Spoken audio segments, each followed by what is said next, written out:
એક ખેતરમાં એક શિકારી તેતર પકડવા ઝાડ બિછાવે છે, પણ તેતર પકડાય નહીં. બીજા દિવસે જાય છે, પણ તેતર પકડાય નહીં. એક દિવસ એને એક તેતર પકડ્યું. પછી તેને વિચાર આવ્યો કે તે તેતરને તેને ખૂબ ખવડાવ્યું, પીવડાવ્યું, ખૂબ મોટું કર્યું.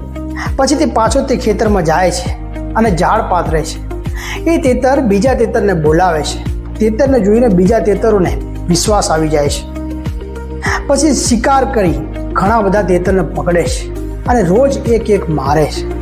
આવી રીતે તે પેલા મોટા તેતરનો ઉપયોગ કરી રોજ તેતર પકડે છે. આમ દરેક સમાજમાં પણ આ જ પરિસ્થિતિ છે. જ્યારે ચૂંટણી આવે છે ત્યારે આ જ રીતે નેતાઓ સમાજના એક મોટા તેતરને આગળ કરી ભોળી ભાળી જનતાને ભોળવે છે અને વોટ ખંખેરે છે. દારૂ અને ભજીયાના લીધે ગામની પથારી ફેરવે છે. સારા માણસની જગ્યાએ મારા માણસની ગોઠવણી થાય ત્યારે તે સંસ્થા, કંપની, સમાજ, સંગઠન, સમિતિ કે ટ્રસ્ટ ને વિનાશના પંથે લઈ જતા કોઈ જ નથી અટકાવી શકતું.